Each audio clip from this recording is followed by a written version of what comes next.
19 अक्टूबर 2015 Canada में election का दिन था और कनाडा में लोग भारी संख्या में वोट करने के लिए बाहर आए। रिजल्ट में जस्टिन ट्रूडो कनाडा के प्रधानमंत्री चुने गए और उनका अपने देश के लोगों के लिए एक सिंपल मैसेज था। It's time for a change in this country, my friends, a real change. लेकिन आज की बात करें तो यह सपना बहुत तेजी से फेल होता दिख रहा है, क्योंकि घरों की कीमत रिकॉर्ड तोड़ तरीके से बढ़ रही है। फूड बैंकों से कनाडा के लोगों को खाली हाथ वापस जाना पड़ रहा है और टूरिस्ट भी काफी संख्या में कनाडा छोड़ रहे हैं। अब कनाडा ड्रीम एक बुरा सपना बन गया है जो कनाडा का बुरा वक्त दिखाता है। और यदि आप कनाडा में लोगों से बात करेंगे तो वो आपको बताएंगे कि वे अपने भविष्य को लेकर कितने चिंतित है, कैसे उन्होंने अपने परिवार के साथ एक अच्छे से घर में रहने का सपना देखा था, लेकिन घर की बढ़ती कीमतों की वजह से यह सपना एक सपना बनकर रह गया है।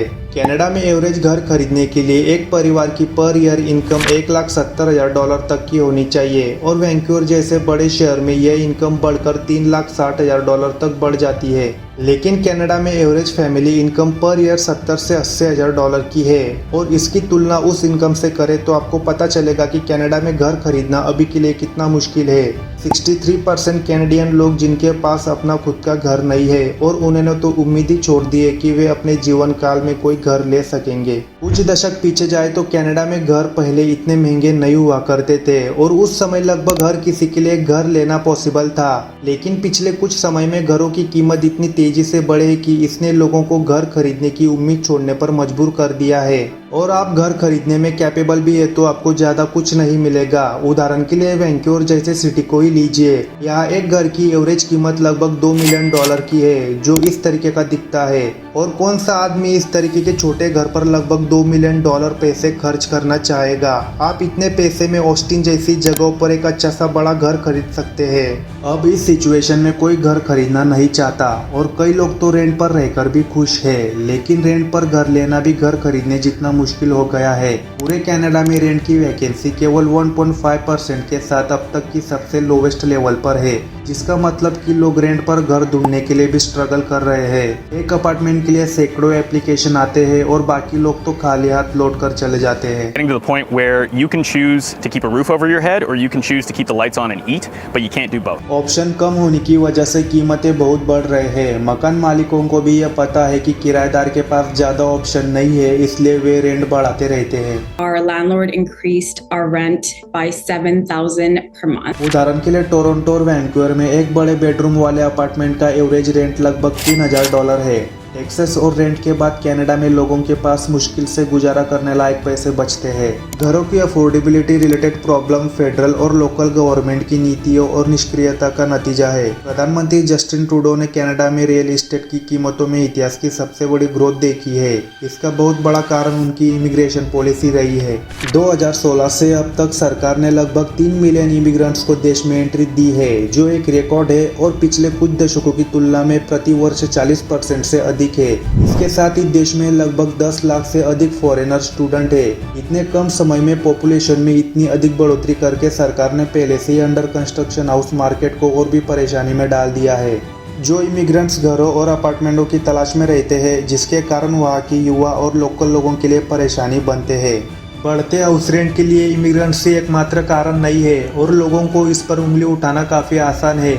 लेकिन कनाडा ने दशकों से हाउस मार्केट में कम इन्वेस्टमेंट की है। CIBC के अनुसार कनाडा में 2030 तक 50 लाख घरों की आवश्यकता होगी। कनाडा में सेंट्रल गवर्नमेंट ने इन्वेस्टमेंट में कुछ खास इंटरेस्ट नहीं दिखाया। जिन लोगों के पास घर है वे अक्सर डेवलपमेंट के खिलाफ होते हैं, क्योंकि उन्हें डर है कि इससे उनकी प्रॉपर्टी की डिमांड कम हो जाएगी। और साथ ही परमिट अप्रूवल लेना भी बहुत कठिन है और निम्बियंस अधिकांश बड़े कार्यों के लिए चुनौती बनते हैं। अधिकारी यह जानते हैं, इसलिए वे चुनाव हारने से बचने के लिए घरों के मुद्दों पर ज्यादा जोर नहीं देते। इसके अलावा हर शहर और राज्य में बहुत मल्टीपल टैक्स लगते हैं, जिससे कीमत और टाइम दोनों बढ़ जाते हैं। कुछ शहरों में यह घर की लागत में 20% से अधिक बढ़ जाती है और डेवलपर ये एक्स्ट्रा कॉस्ट सीधे घर खरीदने वालों ग्राहक पर डाल देते हैं। टैक्स बढ़ने का एक कारण यह भी है कि सरकार की ग्रोथ पॉपुलेशन की कंपैरिजन में तेजी से बढ़ रही है।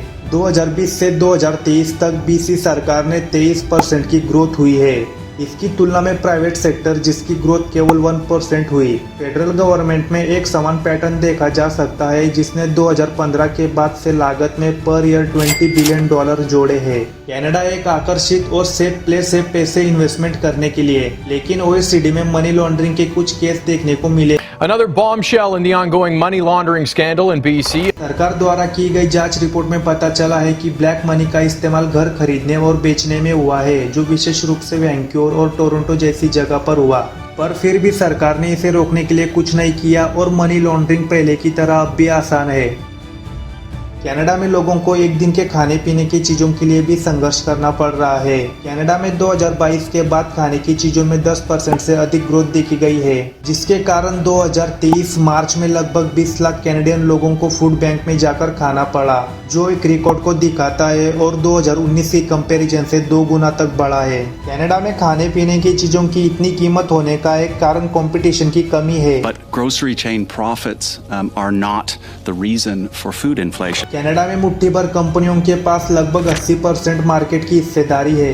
सरकार ने भी फूड इंडस्ट्री को सॉलिडेशन करने के लिए कुछ नहीं किया, जिसके कारण मार्केट एक ज्यादा प्रॉफिट कमाने वाला बन गया है। अगर ब्रेड का एग्जांपल दूं तो जिस पर केवल 2 कंपनियों का राज है। इतना ही नहीं, गवर्नमेंट ने पोल्ट्री, एग्स और डेयरी जैसे प्रोडक्ट की कीमत बढ़ाने में भी मदद की है और इन सब चीजों पर एक एवरेज कैनेडियन परिवार को $450 पर ईयर लग जाते हैं, जो घर का किराया देने या न देने का बीच का अंतर हो सकता है। Price on pollution that brings down emissions and it spurs innovation and the kind of investments in emissions reduction that we need, while at the same time putting more money in the pockets of Canadians. सरकारी नीतियों की यह कहानी कोई नई नहीं है।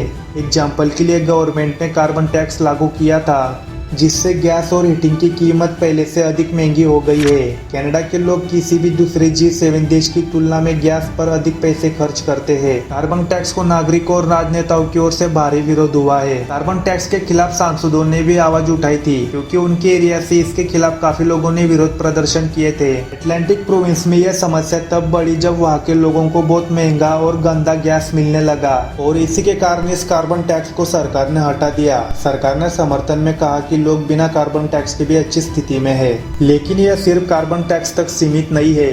सरकारी पॉलिसीज की वजह से कनाडा में लोगों को नॉर्मल चीजें भी ज्यादा कीमतों से खरीदनी पड़ती है, जिसका एक एग्जांपल है टेलीकम्युनिकेशन। कनाडा में वायरलेस मार्केट दुनिया का सबसे महंगा है, जो ऑस्ट्रेलिया से 7 गुना और फिनलैंड से तो 1000 गुना एक्सपेंसिव है। सबसे अजीब बात यह है कि देश की चौथी सबसे बड़ी कंपनी शो को हाल ही में देश की नंबर 1 कंपनी रोजर ने खरीदा है, पर गवर्नमेंट ने इसे रोकने के लिए कुछ नहीं किया। बहुत से देशों में ऐसे डीलों को रोक दिया जाता है या कोई दूसरा हल निकाला जाता है। बैंकिंग की हालत भी कुछ इसी तरह है। यूजर्स के लिए यहाँ पर कोई दूसरा ऑप्शन नहीं है और कनाडा में एक बैंक ओपन करना लगभग असंभव है। बड़ी कंपनियों के पक्ष में बने कड़े नियम के कारण कनाडा में बैंक शुरू करना नामुमकिन है। इसी के कारण कनाडा में लोगों को किसी भी बैंकिंग फैसिलिटीज के लिए ज्यादा बैंकिंग फीस देनी पड़ती है। देखा गया है कि कनाडा में यूके और ऑस्ट्रेलिया की तुलना में बैंकिंग फैसिलिटीज पर हर साल $250 तक फीस देते हैं, क्योंकि यहाँ कोई कंपटीशन और कॉम्पिटिटर्स नहीं है। कनाडा एक बहुत महंगा देश बनता जा रहा है और इसे रोकने का एक तरीका इसकी इकोनॉमी को बढ़ाना और हाई पेइंग जॉब्स क्रिएट करना है, पर कनाडा की गवर्नमेंट ऐसा करने में काफी स्ट्रगल कर रही है।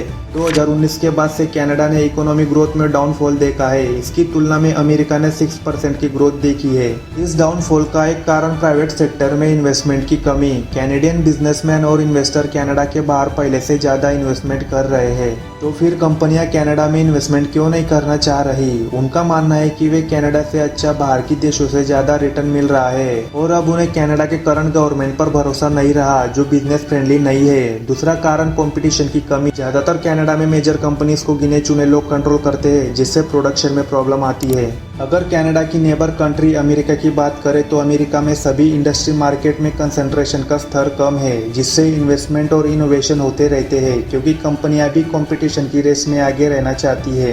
कनाडा में एनर्जी सेक्टर में भी बहुत बड़ी इन्वेस्टमेंट में कमी दिखी है। 2014 के बाद से एनर्जी सेक्टर में इन्वेस्टमेंट में पर ईयर $60 बिलियन की गिरावट आई है और 2016 के बाद से टेक कंपनियों से मिली जीडीपी इन्फ्लेशन के साथ बढ़ी है, जिसका मतलब है कि उनकी ग्रोथ बिल्कुल नहीं हुई। कनाडा से स्टार्टअप और टैलेंट का कई बाहर देश जाना इससे पहले कभी नहीं देखा गया। हर साल 7% कनाडा के लोग अपॉर्चुनिटी की तलाश में यूएस जाते हैं क्योंकि वह उनके देश से ज्यादा सैलरी, कॉस्ट ऑफ लिविंग और अमेरिका ज्यादा इजी लगता है। और अभी कनाडा के प्रधानमंत्री जस्टिन ट्रूडो ने अपने प्रधानमंत्री पद से भी इस्तीफा दे दिया है। ट्रूडो पर लिबरल पार्टी के अंदर से पद छोड़ने का प्रेशर बना हुआ था क्योंकि एक सर्वे में निराशाजनक परिणाम से बहुत सांसद उनसे नाराज थे। अभी पिछले महीने वित्त मंत्री ने ट्रूडो से असहमति जताते हुए रिजाइन किया था। फिलहाल अगले प्रधानमंत्री का नाम डिक्लेयर होने तक पद पर बने रहेंगे।